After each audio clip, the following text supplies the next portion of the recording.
نحمده ونستعينه ونستغفره ونعوذ بالله من شرور انفسنا ومن سيئات اعمالنا من يهده الله فلا مضل له ومن يضلل فلا هادي له أشهد أن لا إله إلا الله وحده لا شريك له أشهد أن محمدا عبده ورسوله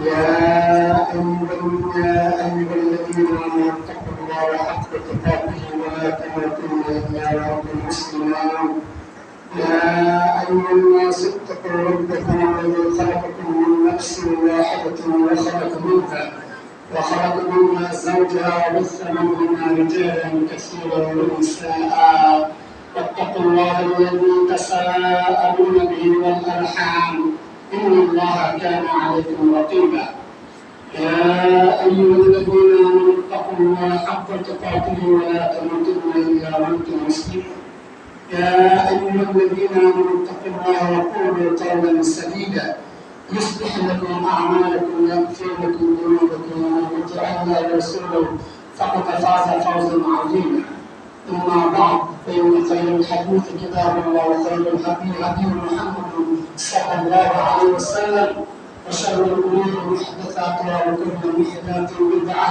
وكل بدعة ضلالة وكل ضلالة في النار. أعوذ بالله من الشيطان الرجيم بسم الله الرحمن الرحيم وإن كنتم في ريب مما نزلنا على عبدنا فأتوا بسورة من مثله وادعوا شهداءكم من دون الله إن كنتم صادقين فإن لم تفعلوا ولم تفعلوا فاتقوا النار التي وقودها الناس والحجارة أعدت للكافرين وقال الله تعالى في القرآن المجيد يا أيها الذين آمنوا أطيعوا الله وأطيعوا الرسول ولا تبطلوا أعمالكم وقال رسول الله صلى الله عليه وسلم خيركم من تعلم القرآن وعلمه আলহামদুলিল্লাহ যাবতীয় প্রশংসা সেই আল্লাহ তাআলা যিনি আমাদেরকে আশরাফুল মাখলুকাত করে সৃষ্টি করেছেন এবং আল্লাহর হুকুম এবং তার তরিকার পদ্ধতি অনুযায়ী জুমার সালাত আমাদের করে সে আদায় করার সিদ্ধান্ত করেছে এবং আমরা শুকরিয়া আলহামদুলিল্লাহ। কোন ভালো কাজে আমি আপনি চাইলে পারবেন আল্লাহর রহমত ছাড়া, এটা আসলে একটা আল্লাহর রহমত ছাড়া কেউ ভালো কাজ করতে পারে না এবং আলহামদুলিল্লাহ। সালাম বসে করে মানবতার মুক্তির দূর শেষ নবী মুহাম্মদ সাল্লাল্লাহু আলাইহি ওয়াসাল্লামের প্রতি সাল্লাল্লাহু আলাইহি ওয়াসাল্লাম। আমি আপনাদের সামনে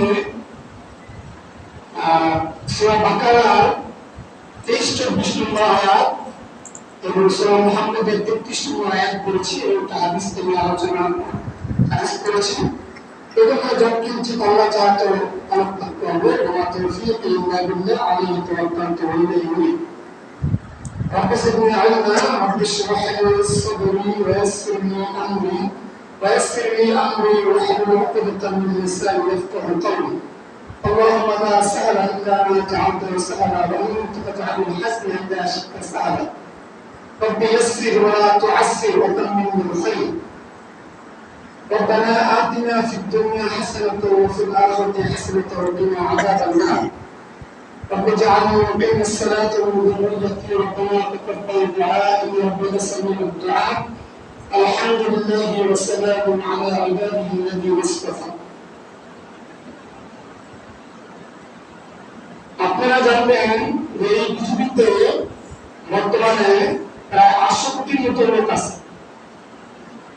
স্বাধীন রাষ্ট্র আছে 195টি, মুসলিম সংখ্যা প্রায় 200 কোটির মতো। সঠিকটা আল্লাহই ভালো জানে, বাকিটা আল্লাহ ভালো করে যে কথাটা আমাদের সমাজে প্রচলিত এটা বলা যাবে না। এটা হচ্ছে শিরকে আসগর, যে আমি এটা জানি বাকিটা আল্লাহ জানে না, সবটা আল্লাহ জানে। যখনই আমরা কথা বলবো যে এই বিষয়টা তো আমি এরকম জানি, সবটা আল্লাহ জানে বাকিটা আল্লাহ জানে, কথাটা বলা যাবে না। আর 200 কোটি আছে মুসলিম, সঠিকটা আল্লাহই ভালো জানে। 57টা মুসলিম রাষ্ট্র,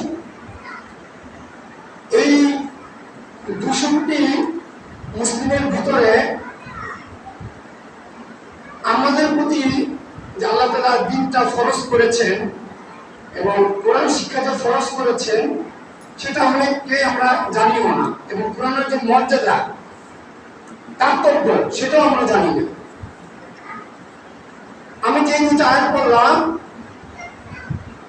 কোরআনে কয়টা সূরা আছে? 114টা। সূরা অর্থ কি? 4টা অধ্যায়। কয়টা পারা? 30 পারা। এই 30 পারা কি আল্লাহ থেকে আসছে? না। 114টা সূরা নাযিল করছে আল্লাহ তাআলা তার নবী শেষ নবী মুহাম্মদ সাল্লাল্লাহু আলাইহি ওয়াসাল্লাম। কিন্তু 30 পারায় ডিভাইডেড করা, কোরআনের যে জবাব দেওয়া, এটা আল্লাহ পাঠায়নি, তার নবীও করেনি।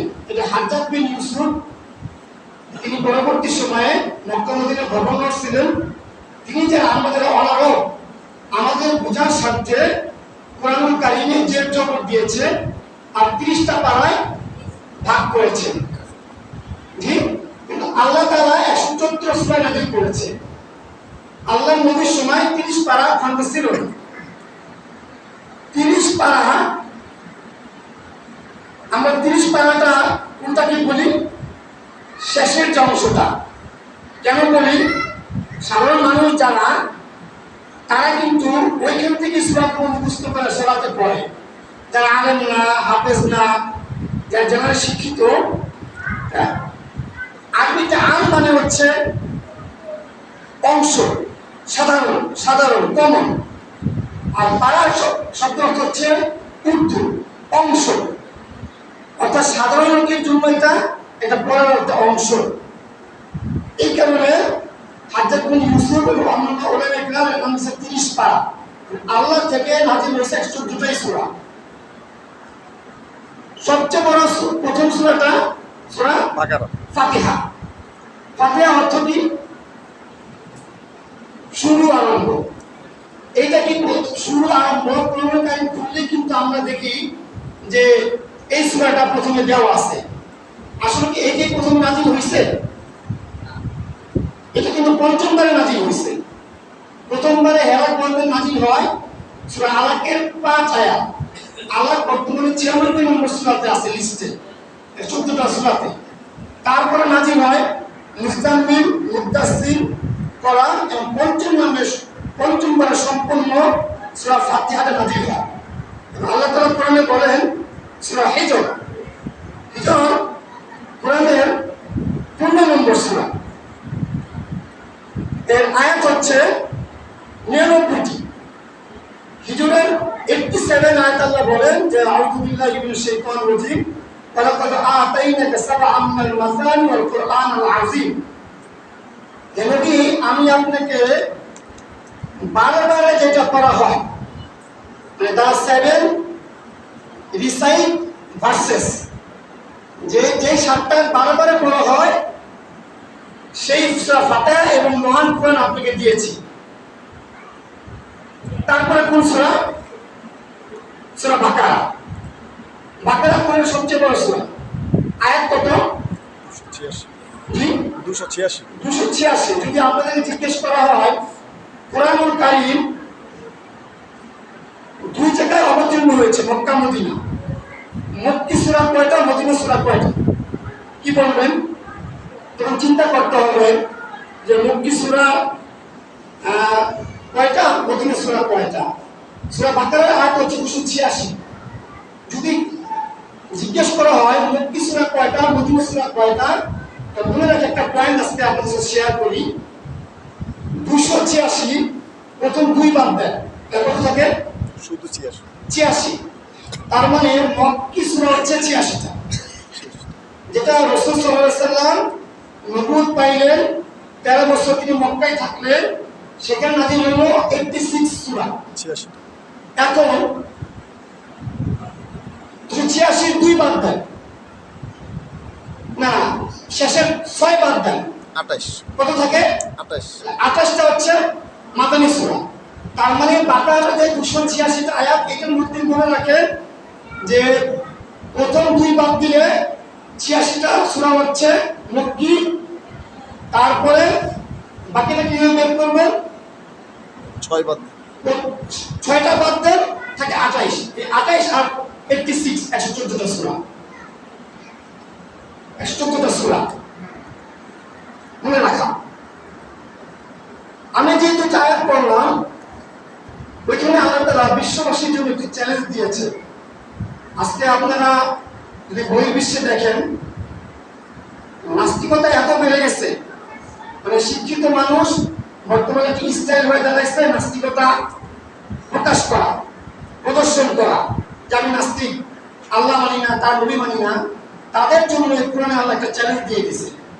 আজকে আমি সেই দুটো আয়াত নিয়ে ইনশাআল্লাহ তাআলা যতদিন আলোচনা করব, আমার তৌফিক ইল্লা বিল্লাহ আলাইহি তাওয়াক্কালতু বলে উনি সূরা বাকারার 23-24 নম্বর আয়াতে তেলাওয়াত করলাম। ওখানে আল্লাহ বলেন,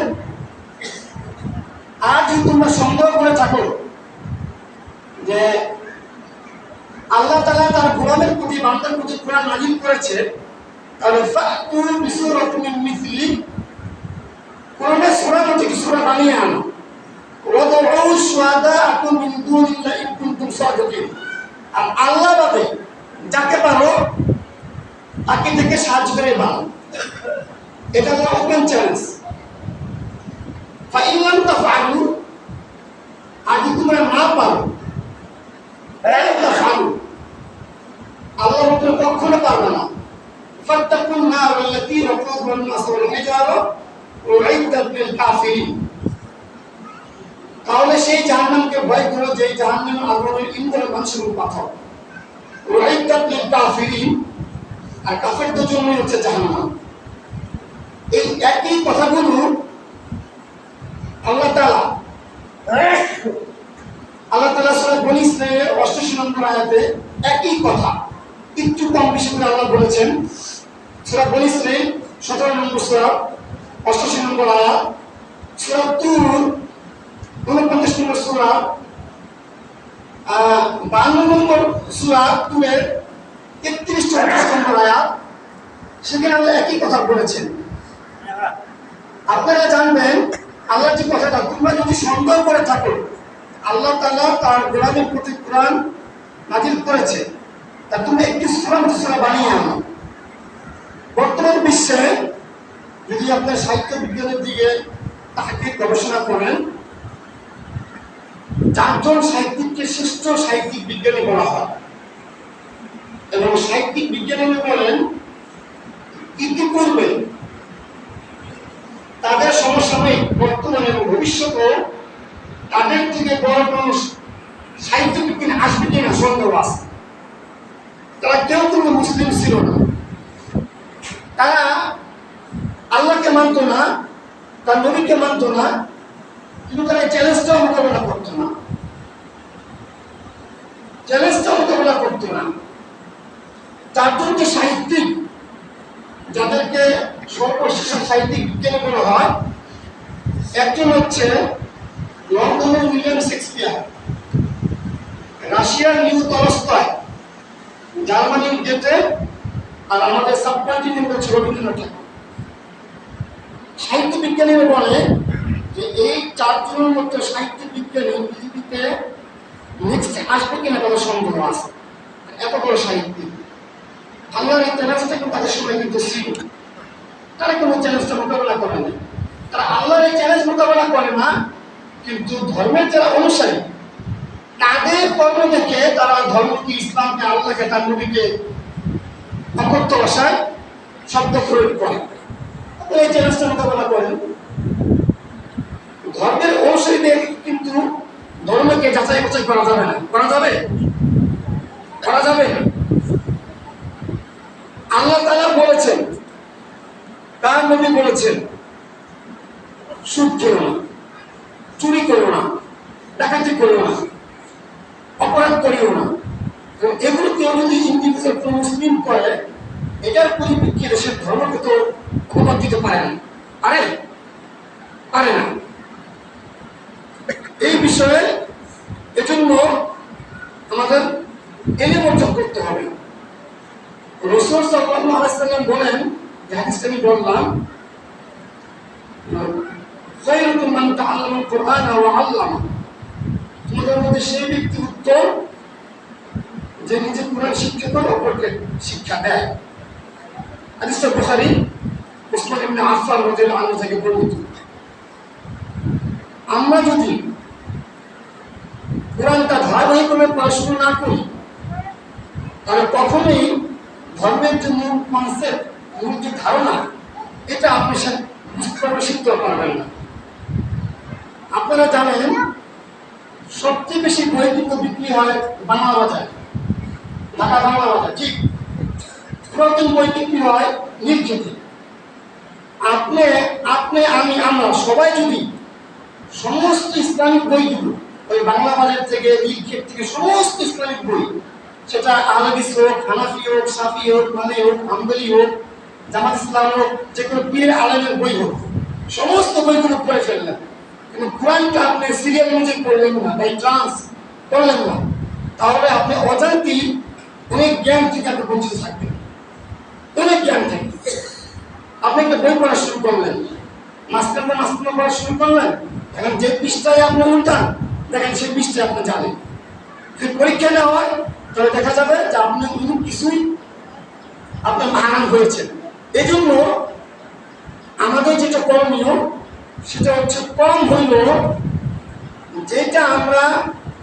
যেটা আমরা তেলাওয়াত করব সেটা গুণগতটা করণীয়। এটাই কিন্তু আল্লাহ কোরআনে বলেছেন। কোরআন কারীম কিন্তু রমজানে খতম দেওয়ার জন্য আসে নাই। কোরআন কারীম আমরা আমাদের সমাজে প্রচলিত কি আছে, কোরআন শরীফ বলি না, কোরআন শরীফ নামটা কিন্তু আল্লাহর তার নবী দেয়নি। এটা কি আপনারা জানেন? কোরআন শরীফ আমাদের বাংলাদেশ, ভারত, পাকিস্তান, সাবকন্টিনেন্টে যে কোরআনের উপর যে লেখা থাকে কোরআন শরীফ, এই নামটা কিন্তু আল্লাহ দেয়নি, তার নবী দেয়নি। কোথেকে আসছে? মাতার শরীফ, দরগা শরীফ। আল্লাহ যেই নাম দিয়েছেন সেই নামই বলা উচিত। আল্লাহ দিয়েছেন কোরআনুল কারীম, কোরআনুল হাকিম, কোরআনুল মাজিদ। ইয়াসিন ওয়াল কোরআনুল হাকিম, ইয়াসিন ওয়াল কোরআনুল হাকিম, বাল কোরআনুল মাজিদ ফি লাওহিল মাহফুজ, ইন্নাহু লাকুরআনুল কারীম। আল্লাহ যেই নাম দিয়েছে সেই নামই বলা উচিত। এইভাবে আমাদের সমাজে যে কোরআনটা পাওয়া যায় সেই কোরআনের শেষে আবার কাগজের পৃষ্ঠা, খতমের বড় ধরা, এগুলো কোরআন সুন্নাহয় কোথাও নাই। আশ্চর্য, কোথাও নাই।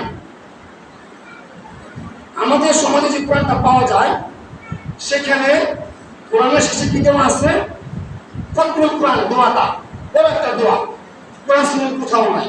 শুধু তাই না, সাদাকাল্লাহুল আযীম যে বলেন সমাজে প্রচলিত, এটাও আল্লাহ রাসূল বলেনি। কোরআনের শেষে টিভিতে হোক, মিডিয়াতে হোক, যে কোনো কনফারেন্সে হোক, শেষে আমরা কি শুনতে পাই? সাদাকাল্লাহুল আযীম। শব্দটা সুন্দর, কিন্তু এই শব্দ শেষ করে আল্লাহ নবী শেষ করে নাই। কাকে ফলো করলেন? আপনি যেই কাজটাই করলেন, যেই কর্মটাই করলেন, সেটা যদি আল্লাহর হুকুম তার নবীর থেকে না হয় তাহলে কি বাতিল না? যত সুন্দরই হোক। সূরা মুহাম্মাদের 33 নম্বর আয়াতে যেটা আল্লাহ বলেছেন, ইয়া আইয়ুহাল্লাযীনা আমানু আতিউল্লাহ ওয়া আতিউর রাসূল ওয়া লা তুবতিলু আমালাকুম। হে ঈমানদারগণ, আল্লাহর অনুসরণ করো, তার অনুসরণ করো, ওয়া লা তুবতিলু আমালাকুম। কথায় কাজে তোমাদের কাজ, কথা যদি আল্লাহর হুকুম তার থেকে না হয় তো সেটা রিজেক্টেড, বাতিল। হ্যাঁ, সূরা আল ইমরানের আয়াত নম্বর 95 আল্লাহ বলেছেন, কুল সাদাকাল্লাহ। সূরা আল ইমরান কয় নম্বর সূরা? 3 নম্বর সূরা। এর কয়টা আয়াত? 200 আয়াত। আল ইমরান অর্থ কি? কে বলবেন এখানে? আল ইমরান এই শব্দের অর্থ কি? সূরার নাম তো আল ইমরান, অর্থ কি? আমি চাচ্ছিলাম যেটা শেয়ার করতাম। যদি আপনি অর্থ না জানেন তাহলে আপনার ভিতরে এখানে কোনো ফিলিংস, কোনো অনুভূতি কাজ করবে না। সূরার নাম তো আল ইমরান, মানে কি? আলহামদুলিল্লাহ। কে বললেন? বারাকাল্লাহু ফিল হায়াতি, ইমরান আলাইহিস সালাম। এবং সে আমাদের ছোট না, সে হচ্ছে মারিয়াম আলাইহিস সালামের বাবা, ঈসা নবীর নানা, ঈসা নবীর না না, মারিয়াম আলাইহিস সালামের বাবা। আয়াত হচ্ছে 200। আচ্ছা, ভার্সেস কোথায় ছিলাম? সাদাকাল্লাহ, সূরা Al Imran, the family of Imran, Imran আসলাম পরিবার। সেখানে 95 নম্বর আয়াত আল্লাহ বলেন, কুল সাদাকাল্লাহ, তুমি বলো আল্লাহ সত্য কথা বলেছেন। ঠিক আছে, আল্লাহ সব সত্যবাদী। সূরা নিসাতে আল্লাহ বলেন, আমান আসতাকা মিনাল্লাহ কিলা, আমান আসতাকা মিনাল্লাহ হাদিসা। একই কথা আল্লাহ দুই শব্দ ইউজ করছে। এই আসমানের নিচে জমিনের উপরে আল্লাহর কি সত্যবাদী আর কেউ আছে? এই আসমানের নিচে জমিনের উপরে মহান যে আল্লাহ, তার কি সত্যবাদী আর কেউ আছে? আল্লাহ বলছেন, আমান আসতাকা মিনাল্লাহ কিলা, আমান আসতাকা মিনাল্লাহ হাদিসা। আল্লাহ কি সত্যবাদী কেউই নাই। সূরা আল ইমরান আল্লাহ বলেন, কুল সাদাকাল্লাহ, তুমি বলো আল্লাহ সত্য বলেছেন। কিন্তু কোরআনের শেষে, কোরআনুল কারীম পড়া শেষ হইল, বাসায় হোক, কোন কনফারেন্সে হোক, শেষে যে সাদাকাল্লাহ আজিম বললেন, তার দলিল কি? দলিল আল্লাহ বলে নাই, তার নবীও বলে নাই। কোথেকে আসছে? আলেম সমাজ তারাও বানিয়েছে। শুধু তাই না, না বললেই নয়, যে কোনো স্কুল প্রতিষ্ঠানে, যে কোনো উদ্বোধনী অনুষ্ঠানে যারা কোরআনুল কারীম দিয়ে কিন্তু উদ্বোধন করে। আপনারা দেখেছেন, যে কোনো স্কুল কলেজ, যে কোনো প্রতিষ্ঠানে মঙ্গলের লক্ষ্যে কোরআনুল কারীম দিয়ে তারা কিন্তু কি করে? কোরআনুল কারীম দিয়ে তারা অনুষ্ঠান শুরু করে। কিন্তু নবী মুহাম্মদ সাল্লাল্লাহু আলাইহি সাল্লাম একজন বলতে পারবেন না তার 23 বছর নবুয়তের জীবনে 40 নবী হইল, 63 অফাত হইল। এই 23 বছর নবুয়তের জীবনে তিনি কখনো কোনো আলোচনায়, সভায়, কনফারেন্সে তিনি কোরআনুল কারীম তেলাওয়াত দিয়ে শুরু করেননি। তাহলে তিনি কি দিয়ে শুরু করছেন? ইন্নাল হামদালিল্লাহ নাহমাদুহু ওয়া নাস্তাঈনুহু ওয়া নাস্তাগফিরুহু ওয়া নাউযু বিল্লাহি মিন শুরুরি আনফুসিনা ওয়া মিন সাইয়্যাতি আ'মালিনা মান ইয়াহদিহিল্লাহু ফালা